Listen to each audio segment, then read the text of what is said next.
तपाईँको नाम भन्नु त? मेरो नाम लालचन्द्र दमाई हो। बाजे हजुर। घरको अगाडि यत्रो विशालकाय रुख ढल्या रहेछ। तपाईँहरू कता हुनुहुन्थ्यो हावा लाग्ने बेला? अब घरैमा थियौँ हामी सबै जाँड पतिर भित्र घरमा थियौँ। ए घरमै हुनुहुन्थ्यो है? हजुर। यतातिर पछाडितिर हेर्दाखेरि यो घरको यो भान्सा हो नि पछाडिको? हजुर भान्सा घर।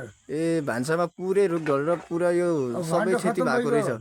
के कतिको नोक्सान भयो नि तपाईँको भान्सातिर? अब भाँडा पनि कुच्चियो, अब ग्यासै फुट्यो, अब चुल्है फुट्यो, त्यहाँ सब खतम भइगयो। भन्ने के भन्ने त तेल तोडी खाने खर्च खतम, केही पनि छैन। त्यो आएर हेरे पनि हुन्छ। हामी त झुटा बोल्यौँ, मान्छेलाई मात्रै केही भएन। मान्छेले त्यसो असर ससर भने परेन तर केही भएन सर, भित्रै थियौँ हुलिएका। ए यो कुकुरा 4-5 कुकुरा पनि छन् त्यहाँभित्र, सब खतम भयो। यताको यो कुकुराको खोरो त्यो खतम भयो। ठुलो लागेको थियो, पाताले जाली ल्याइकन त्यो पनि खतम। हेर नानी आएको मान्छे एकदम कुखुराको खोर पनि क्षति भएको छ यतातिर। अनि परिवारमा कतिजना हुन्छ नि तपाईँहरू? हामी 7 जना थियौँ त्यभित्रमा। 7 जना हुनुहुन्थ्यो। कोही बाहिर त थिएनन् है यताउता? नातिनजना त अझ हब्रे घर छन्।